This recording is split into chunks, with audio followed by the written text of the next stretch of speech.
سنے دل سے غلامان حسین، غم میں میرے دادا کے کرے شیون و شے، جلانے کو پڑھے حال امام کونین، یا صورت سے یہ اظہار کے دل ہے بے چین، یا صورت سے یہ اظہار کے دل ہے بے چین، اجر عرفان امامات بخشیں گے، میرے نانا اسے فردوس بری بخشیں گے، میرے نانا اسے فردوس بری بخشیں گے۔ اس روایت کا محبوں میں ہوا جب چرچا، چرچا بچا ہونے لگی مجلس شبیر کو جہاں چھوڑتے تھے اہل عزا، بیٹھ جاتے تھے وہیں چپکے سے آ کر مولا، بیٹھ جاتے تھے وہاں چپکے سے آ کر مولا، بارہا دیکھے گئے بات میں غم خاروں کی، اور صاف کرتے ہوئے نالین عزاداروں کی، صاف کرتے ہوئے نالین عزاداروں کی، ان مجالس کی جو منصور کو پہنچے اخبار، جذبہ قتل شہ پاک ہوا پھر بیدار، پھر آپ دیکھ حجرے میں اور چند انصار، آگ لگوا دی وہاں چاروں طرف سے ایک بار، آگ لگوا دی وہاں چاروں طرف سے ایک بار، پڑ گیا غل پسر صاحب معراج جلا، رہائے کر فاطمہ کا تیسری بارہ جلا، رہائے کر فاطمہ کا تیسری بارہ جلا، آپ جانے کی حاکم نے خبر جب کہ سنی، آپ جانے کی حاکم نے خبر جب کہ سنی، مشتعل آتش بخار ہوئی اور ہوئی، انگور سمالو کی ڈالی بھیجی، اور چندانے جو کیے نوش قیامت آئی، چندانے جو کیے نوش قیامت آئی، ان کے ساتھ رگوں میں صفت سیل گیا، اور کل بدن میں اثر زہر دوا پھیل گیا،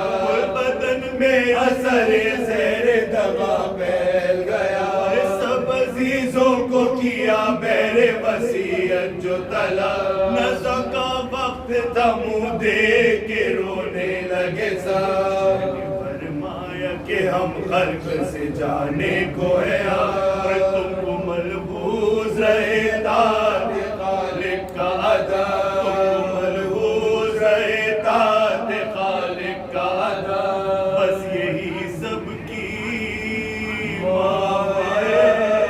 سر محشر ہوگی، اور یہ قضا کی تو شفاعت نہ میسر ہوگی، اور یہ قضا کی تو شفاعت نہ میسر ہوگی، دوسرے یہ کہ رہے یاد میرے جد کی عذاب، غم شبیر میں جی کھول کے روتے رہنا، کر موزی کاظم کی طرف پھر یہ کہا، فراغ ہے میرے دلدار خدا کو سونپا، فراغ ہے میرے دلدار خدا کو سونپا، دو بطول آئی رسول ثقلین پہنچے، وہ علی آئے وہ شب پر وہ حسین پہنچے، وہ علی آئے وہ شب پر وہ حسین پہنچے، السلام ہے میرے نانا میرے دادا میں فدا، السلام میری دادی جگر خیر برا، سلام ہدف غم حسن سبز قبا، السلام شہ مظلوم غریب الغربا، السلام شہ مظلوم غریب الغربا، کہہ کے یہ اٹھ گئے دنیا سے ہمارے جعفر، ہائے شبیر کا اور سدارے جعفر، ہائے شبیر کا اور سدارے جعفر، فاطمہ رو کے پکاری میرے پیارے بیٹے، بات بھی کرنے نہ پائی کہ سدارے بیٹے، لال کا غم دم سے تمہارے بیٹے، اور مجلسیں ہوں گی بابا کس کے سارے بیٹے، اور مجلسیں ہوں گی بابا کس کے سارے بیٹے، اور لوگ شاتا ہے سنبھالو مجھے سونے والے، اور الوداع اے میرے مظلوم کے رونے والے، الوداع اے میرے مظلوم کے رونے والے۔ اعوذ باللہ من الشیطان الرجیم، بسم اللہ الرحمن الرحیم، الحمد للہ الذی هو عدة عند الشدة وغوث في الكربة، والصلاة والسلام على رحمة للعالمين سیدنا و مولانا ابی القاسم محمد، اللہم صل علی محمد و آل محمد و آلہ الطیبین الطاہرین المعصومین المظلومین المنتجبین الاخیار، سیما الامام الہمام والبدر التمام، بحر الحقائق مبین المشکلات والدقائق، لسان اللہ الناطق جعفر بن محمد الصادق صلوات اللہ وسلامہ علیہ، ولعنۃ اللہ علی اعدائہم اجمعین من الآن الى قیام یوم الدین، اما بعد فقال اللہ تبارک و تعالی فی کتابہ المبین، بسم اللہ الرحمن الرحیم، وسیعلم الذین ظلموا ای منقلب ینقلبون۔ ناظرین کرام، سورہ شعراء کی آخری آیت کی تلاوت کا شرف حاصل کیا، جس کی تفسیر میں میرے مولا امام محمد باقر علیہ الصلاۃ والسلام کا ارشاد گرامی ہے، وَسَيَعْلَمُ الَّذِينَ ظَلَمُوا آلَ مُحَمَّدٍ حَقَّهُمْ أَيَّ مُنْقَلَبٍ يَنْقَلِبُونَ، ان قریب وہ لوگ جان لیں گے کہ جنہوں نے آل محمد کے حق پر ظلم کیا، ان کے حق کو غصب کیا، کہ ان کا کیا ٹھکانہ ہے۔ یہ آیت وہ آیت ہے جس آیت کی تلاوت حسین ابن علی کے کٹے ہوئے سر نے کی تھی، اور اس سے ملتی جلتی اور بھی بہت آیات ہیں، بہت سی آیات ہیں قرآن مجید میں، جن میں جہاں جب ظلم کا تذکرہ ہوا تو میرے مولا نے فرمایا یہاں پر ظلم سے مراد آل محمد پر ڈھائے گئے مظالم ہیں۔ رسول اکرم کے بعد کا جو زمانہ ہے، مخصوصاً اس زمانے کو جب دیکھا جائے، چاہے تیم و عدی کی حکومت ہو یا بنو امیہ کے پہلے خلیفہ عثمان ابن عفان کے زمانے سے لے کر آخری خلیفہ مروان حمار تک کا زمانہ، یا بنی عباس کے پہلے خلیفہ ابو العباس صفح کے زمانے سے لے کر آخری خلیفہ عبداللہ المستعصم باللہ کے زمانے تک، جتنے خلفاء بنو امیہ اور بنو عباس رہے، ان سے پہلے کے جو خلفاء رہے، کسی نے کوئی کسر نہ چھوڑی آل محمد پر ظلم ڈھانے کی، آل محمد کو ایذا پہنچانے میں، آل محمد کو اذیت پہنچانے میں کوئی کسر نہ چھوڑی، جتنی اذیت دے سکتے تھے انہوں نے دی۔ امام جعفر صادق صلوات اللہ وسلامہ علیہ کا زمانہ بڑا عجیب ہے۔ 83 ہجری 17 ربیع الاول جمعہ کا دن فجر صادق کے وقت امام صادق صلوات اللہ وسلامہ علیہ کی ولادت نورانیہ ہوئی، اور 148 ہجری شوال کا مہینہ، اب مورخین میں اختلاف ہے کہ 15 شوال یا 25 شوال، دونوں تواریخ شیعیان حیدر قرار مناتے ہیں اور منانی چاہیے، اس دن شہادت واقع ہوتی ہے. رجب کا شوال کا مہینہ ہے اور بعض نے رجب کے مہینے کو بھی شہادت کے حوالے سے ذکر کیا ہے. بہرحال شیعان حیدر کرار جس تاریخ میں چاہیں اس شہادت کو منا سکتے ہیں اور اس امام ہمام کا ذکر کر سکتے ہیں.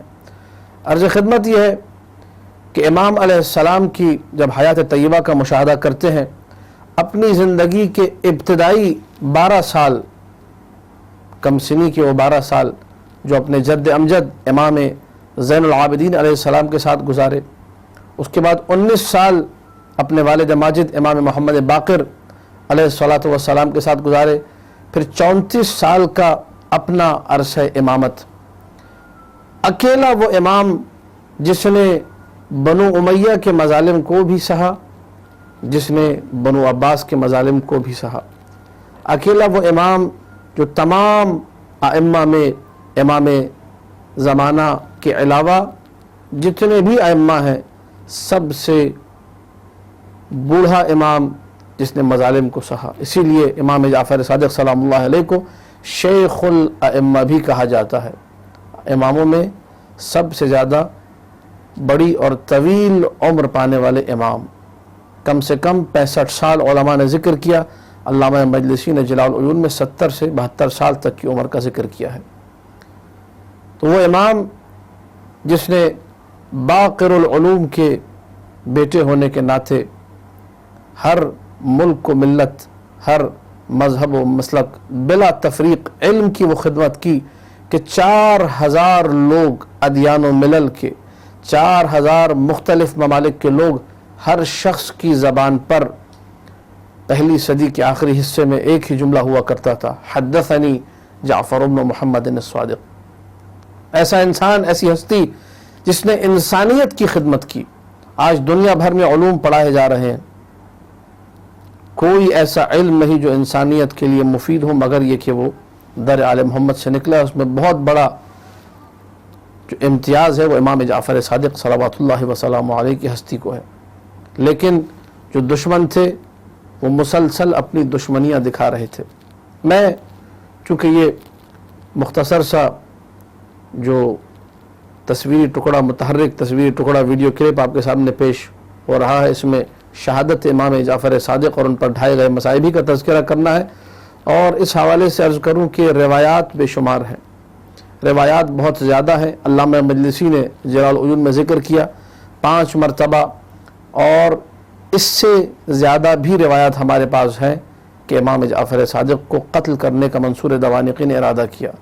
اور اس قتل کے علاوہ جو کئی گستاخیاں انجام دی، قتل کی سازش کے علاوہ جو اذیتیں دی وہ الگ ہیں.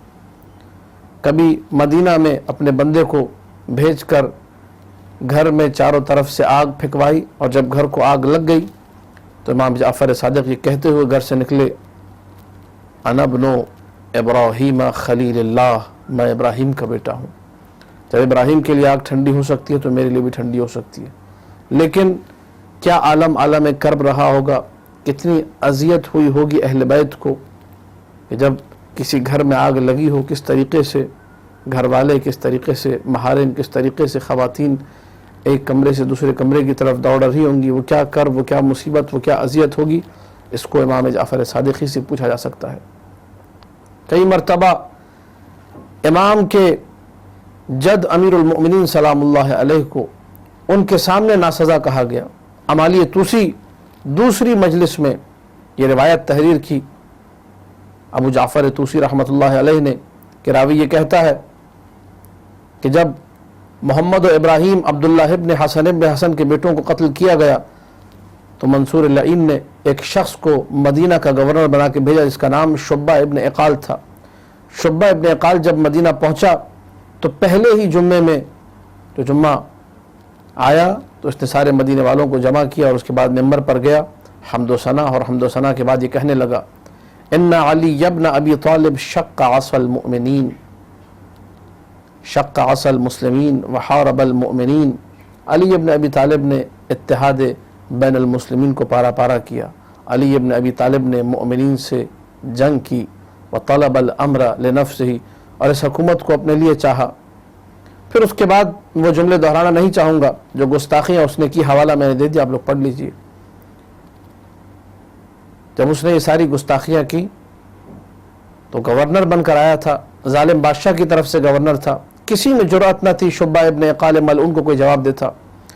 راوی یہ کہتا ہے کہ ایسے میں نے دیکھا کہ مسجد میں ایک شخص کھڑا ہوا جس کے تن پہ پرانا لباس تھا، اس نے حمد و ثنا کے بعد کہا شعبہ ابن عقال کو مخاطب کر کے کہ تو نے جس خیر کا ذکر کیا ہم اس خیر کی اہلیت رکھتے ہیں، اور جس برائی کی تو نے ذکر کی، تو اور جس نے تجھے گورنر بنا کے بھیجا ہے، تم دونوں اس کے لیے سزاوار ہو۔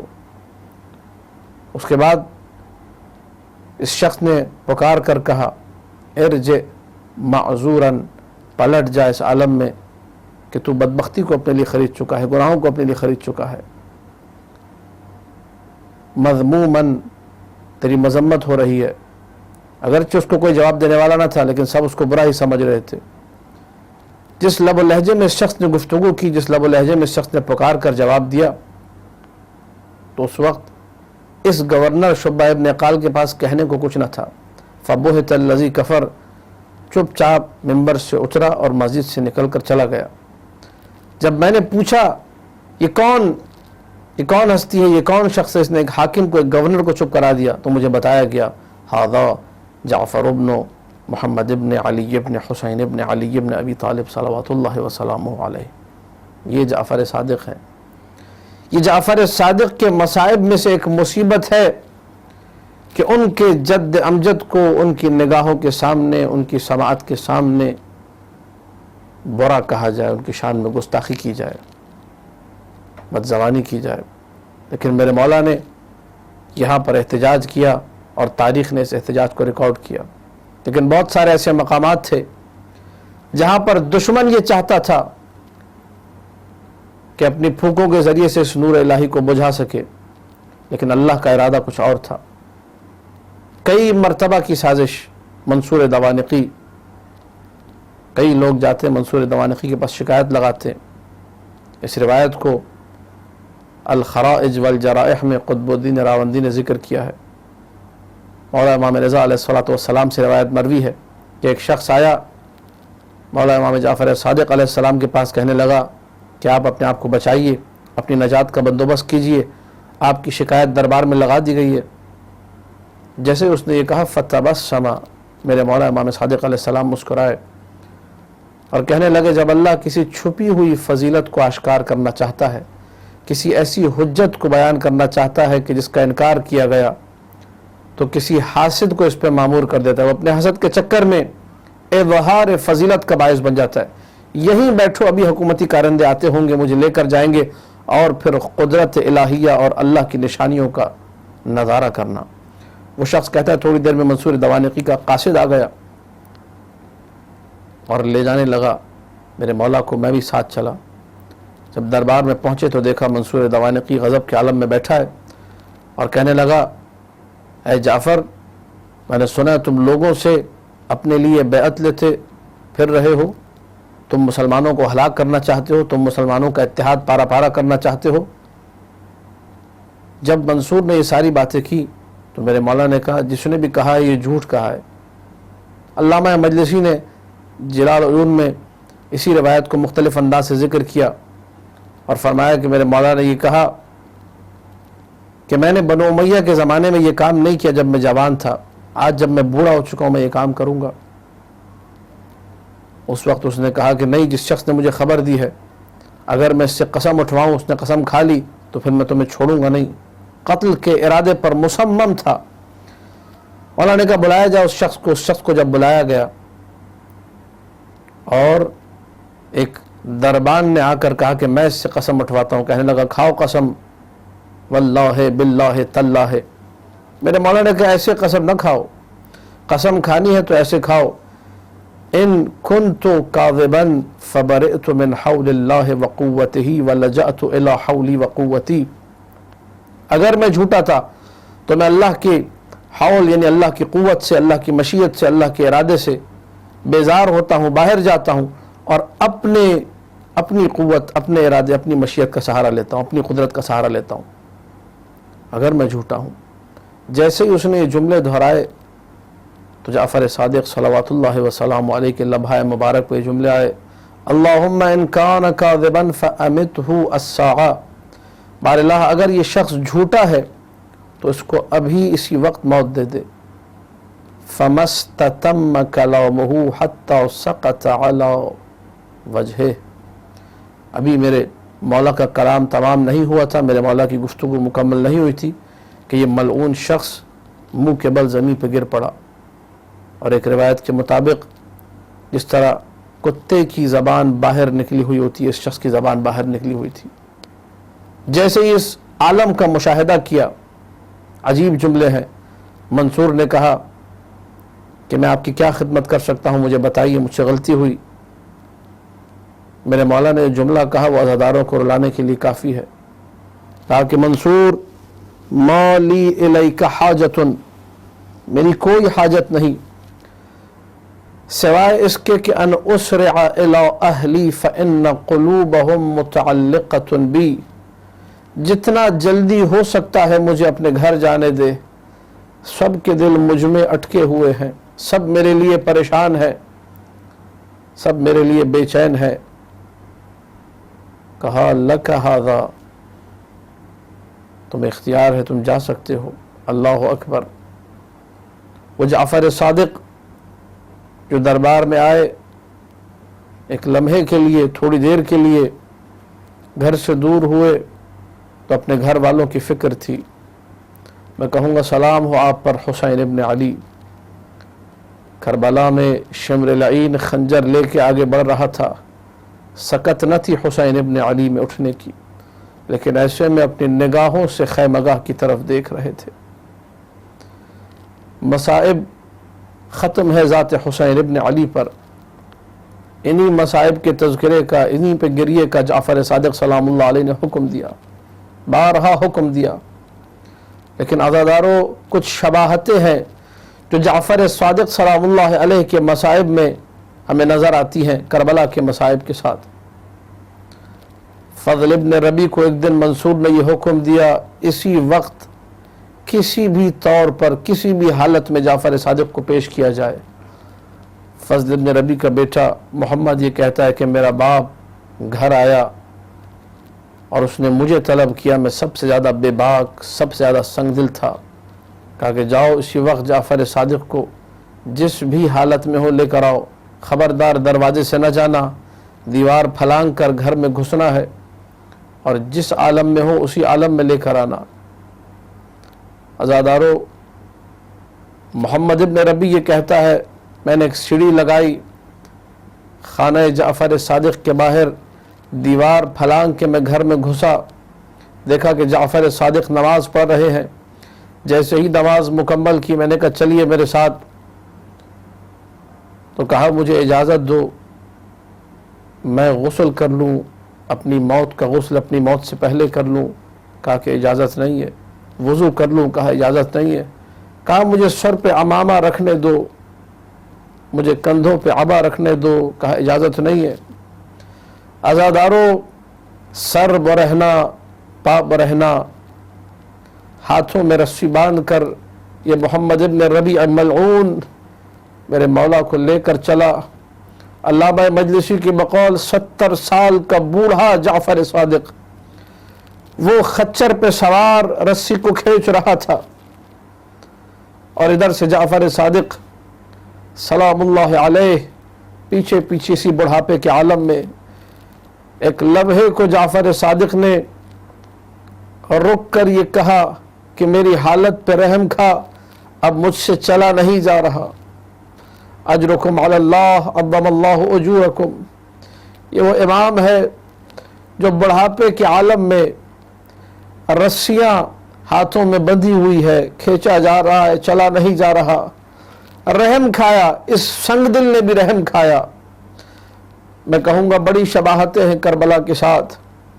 عزاداروں کے ذہن منتقل ہو چکے ہوں گے، لیکن ایک ایسا بھی امام نظر آتا ہے تو چل نہیں رہا تھا، صرف اسے دھوپ میں اتنا کھڑا رکھا گیا کہ وہ سائے کی تمنا کرتا رہا، مجھے سائے میں جانے دیا جائے.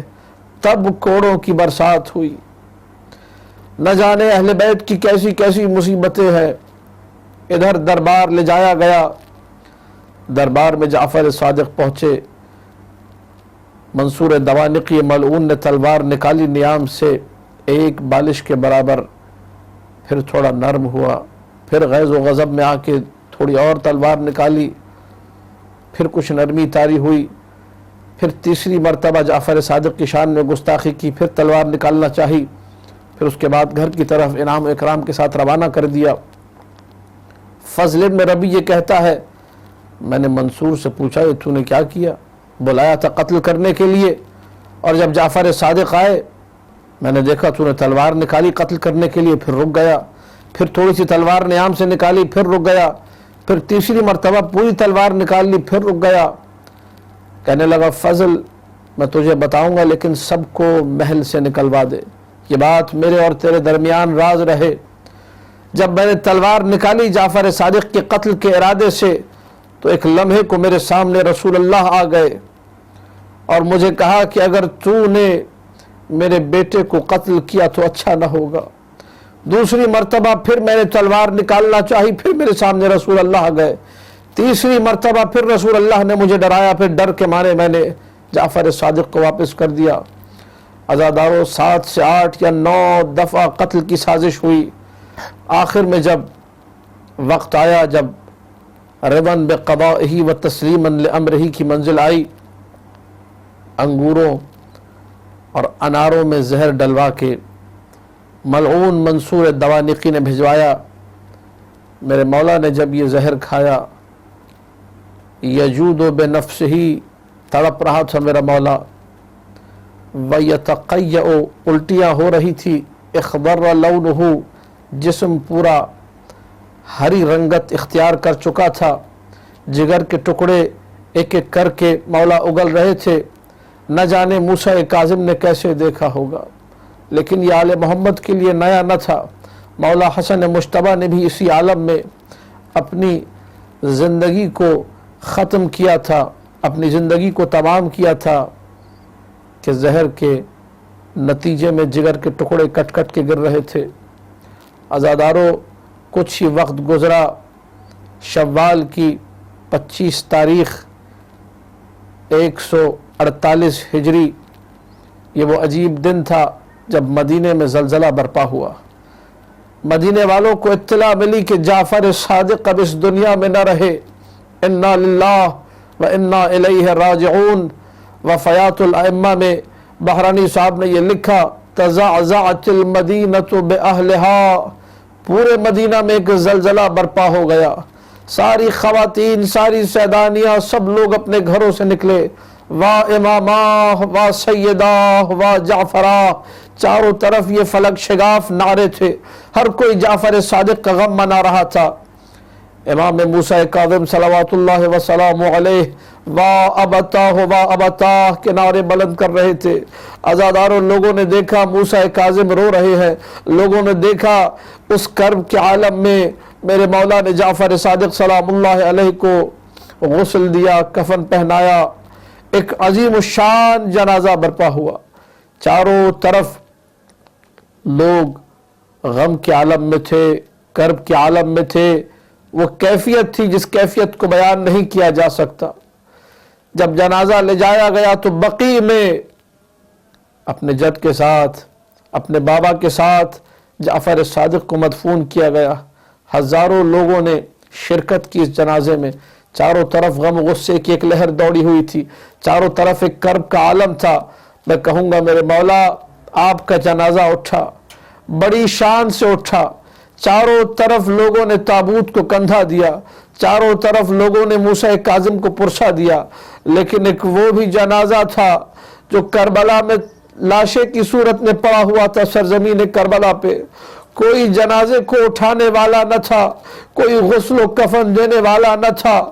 ارے جو بچے تھے، جو لاوارث تھے، جن کا اب کوئی وارث نہ تھا سوائے خدا کے، ان کو کوئی پرسا دینے والا نہ تھا۔ ہاں اتنا ضرور تھا کہ جیسے ہی العطش کی صدا بلند کرتے تھے حسین کے پیاسے بچے، تو کوڑوں کی صدائیں اس کے بعد بلند ہوتی تھی، تازیانوں کے بعد چیخوں کی آوازوں کی صدائیں بلند ہوتی تھی، چاروں طرف آہ و بکا بلند ہوتا تھا۔ الا لعنت اللہ علی القوم الظالمین وسیعلم الذین ظلموا حول محمد ای منقلب ینقلبون۔